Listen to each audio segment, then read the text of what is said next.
Saludos a la gerencia que siempre pone a disposición del pueblo dominicano esta estación con los objetivos de informar, orientar y educar al pueblo dominicano. A todos ustedes que a través de los 101.3 de la Z están ahí con nosotros, canal 110 de Claro, 79 de Win y las diversas plataformas digitales de la Z101 para estar actualizados.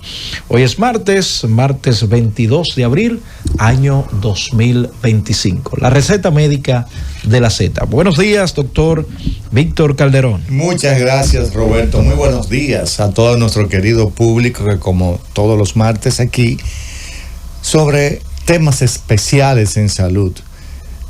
Un saludo especial a mi compañero, mi querido amigo y siempre Rafael Cisnero, a nuestra querida Jocelyn, que hoy tiene excusa porque tiene a su bebecita con un dolorcito y está para el médico. Y nuestro querido invitado, el doctor Roberto, hombre que ya no es un invitado, ya eso es un miembro más de nuestra receta médica, el doctor Rondón, que estará con nosotros tratando un tema de mucho interés. Y ya, señores, el público, decirle que finalizó la Semana Santa. Para muchos fue la Semana Santa última, porque naturalmente, lamentablemente, 32, según el Centro de Operaciones de Emergencia, el COE, reportó 32 fallecidos en esta Semana Santa, lamentando mucho que, como siempre, el 80% de los accidentados y muertos eran motoristas. Y que lamentablemente hubo intoxicaciones de 587 personas, pero no podía quedarse los niños.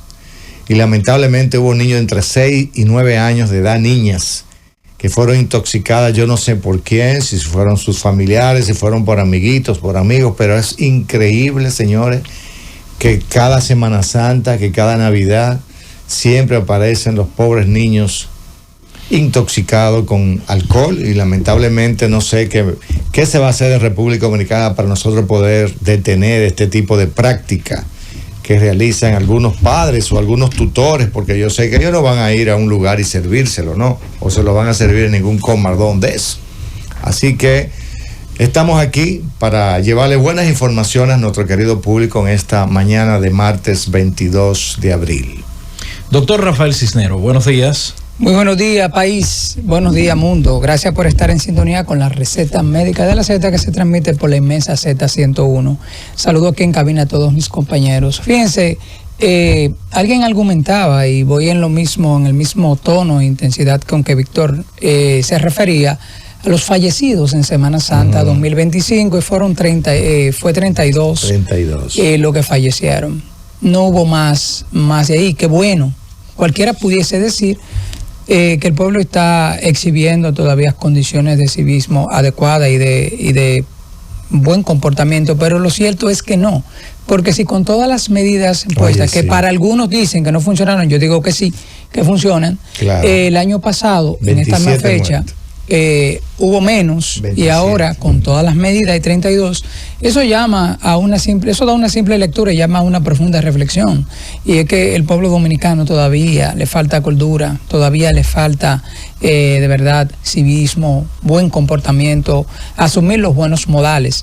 Y como decía Víctor, una motocicleta en el 86.3% de los casos. Increíble. Señores, hay que, como decía la ministra de Interior, hay que enmendarle la plana a no diría yo a los motoconchistas, porque no son todos ellos los que usan las motocicletas, sino que también de uso privado, pero lo que lo hacen, Rondón, lo hacen de forma inapropiada, inadecuada, hacen rebases por donde no se debe, rayan los vehículos, en otras ocasiones también los espejos retrovisores se lo llevan por delante, produciendo daños a terceros.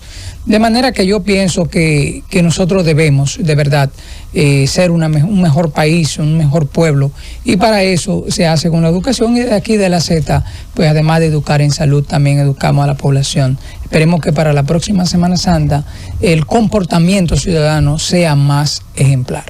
Bueno, vamos a aprovechar y presentar a nuestro invitado del día de hoy, doctor Calderón. Muchas gracias, Roberto. Sí, hoy tenemos con nosotros al doctor Roberto Rondón, quien es médico ginecólogo obstetra, pasado director del Hospital de la Mujer Dominicana, Y escuchando la medida tomada por el gobierno dominicano este lunes a las 6 de la mañana, en el día de ayer, se inicia la puesta en marcha, lo que es el protocolo de atención en salud migratorio a los inmigrantes que de una u otra manera, legal o ilegal, llegan a nuestros hospitales y las cuales el gobierno, como la mayoría de los países del mundo, pues permiten darle la asistencia médica a esas emergencias, pero ahora con una medida diferente. Ahora serán llenados formularios, hay agentes migratorios en esos hospitales. Se iniciaron en 33 hospitales.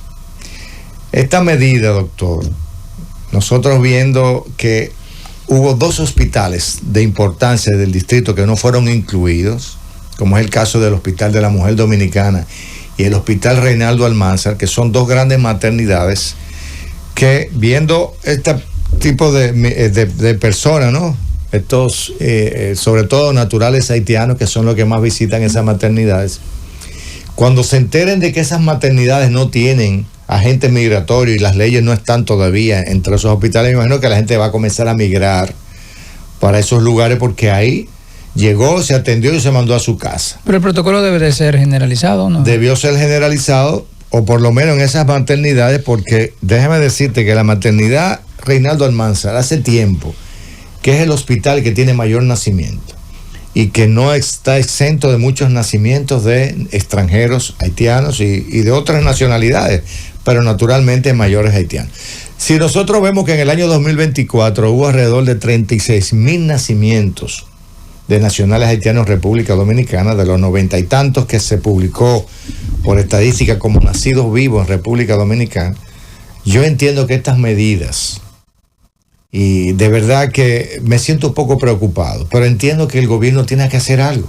Por eso hace el llamado a los partidos políticos mayoritarios a que se unan y que apoyen esta medida u otras medidas migratorias, entendiendo yo que la principal medida que debe tomar el gobierno es poner régimen y las leyes que se cumplan en la frontera, porque el problema es que ellos no vienen en avión, ellos vienen por territorio. Sí, es muy porosa la frontera dominicana. Por ahí que debemos iniciar, pero creo que los partidos políticos que han sido llamados por el señor presidente a que apoyen esta medida, entiendo que debe sentarse en una mesa, porque, señores, se fue de la mano. La migración se fue de la mano. En República Dominicana tenemos una cantidad inmensa de inmigrantes y tenemos que hacer un control estricto viendo las condiciones de Haití. Es unas condiciones muy tristes, unas condiciones deplorables en cuanto a los ciudadanos haitianos, muchos hombres de valor, muchas mujeres de valor, hombres de trabajo, y lamentablemente no tienen un gobierno que pueda brindarles ningún tipo de servicio. No tiene ningún tipo de servicio. Quisiera saber, Víctor, cuál es el objetivo de las medidas, porque si llega una parturienta en estado de emergencia, poco importa la condición migratoria de ella. Digo yo. Ahí que está el asunto. De todas maneras, según lo que se ha dicho, se le brindará el servicio. Luego de ahí es que se deportarían, según lo que está estipulado. Sí, pero yo lo que digo, Roberto, entonces, ¿para qué serviría entonces el protocolo? Si como quiera tú tienes que servir la atención. La parte de la deportación. Lo que pasa es exacto. O repatriación. Digo, yo no sé, porque el médico no creo que tenga que ver con ese asunto. Yo creo que el médico lo que tiene que reportarle que es una extrañera y que ya luego la gente de inmigración un personal tiene que ver sobre eso. Para eso se unieron y hubo una gran reunión y capacitación precisamente, según lo que tengo entendido, lo que la información. Dicen que se socializó a nivel nacional. Y se creó el protocolo. De hecho, alguien quedó de enviárnoslo en el día de hoy. Sería bueno. Se ha hecho público para poder precisamente, porque uno trata de actuar hoy más que nunca con la mayor responsabilidad frente a los micrófonos, y mucho más aquí en la Z101, para hablar las cosas con datos y detalles. Pero sí supe de la reunión que se había dado. Luego de esa primera reunión se fueron a un hotel para el lanzamiento. Eso fue durante prácticamente la Semana Santa. Se socializó con las instituciones tanto de Migración, Servicio Nacional de Salud, zona metropolitana o región metropolitana, región para manejar este tema de los extranjeros que van a recibir servicios. Fíjate, aquellos que tengan su documento, vale decirlo, pueden ir tranquilamente. Lo que tiene su legal, su residencia. Su residencia y que estén al día. Pueden ir según las informaciones.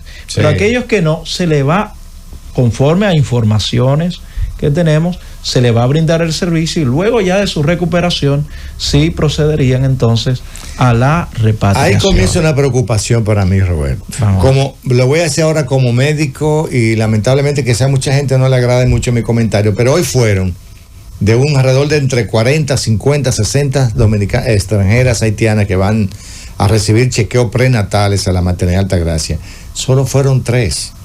O sea que ya conocen de la medida que ha tomado el gobierno para restringir, ¿verdad?, el uso del servicio de salud a aquellas personas que no tienen ningún tipo de aprobación por el Estado Dominicano o derecho para hacerlo. No tiene un estatus migratorio. Estatus migratorio regularizado como debería ser. Entonces, ¿qué resulta? Que muchas de esas pacientes, a sabiendo la importancia que son los chequeos prenatales, doctor Rondón, usted como médico ginecólogo obstetra, usted entiende perfectamente lo que estoy tratando de decir. Cuando usted tiene una mujer que llega de primera vez suspendida su menstruación, se le hace el diagnóstico de embarazo, es desde ese mismo instante que debemos nosotros preocuparnos y comenzar a dar un seguimiento para tener resultados positivos en cuanto a una madre que tú la puedas ingresar, internar y llevar a la sociedad de nuevo en condiciones estables, y un niño que se pueda nacer bajo todas las condiciones. ¿Qué opina usted como médico ginecólogo, como director de la maternidad del seguro, en este sentido, exdirector de la maternidad de la mujer dominicana? Muy buenos días, doctor Roberto. Muy buenos días, gracias por la invitación. De verdad que se siente muy confortable estar con usted aquí discerniendo. Muchas gracias. Primero, ver el tema que el chequeo prenatal no es de ahora, aunque uno pensaría que está de los tiempos de Sócrates y Platón, pero realmente ha iniciado del siglo XIX. A finales del siglo XIX, en principio del siglo XX. Para el 1900, 1930 fue que se iniciaron esos chequeos prenatales de forma rutinaria en las clínicas rudimentarias que existían en ese momento y en el hogar.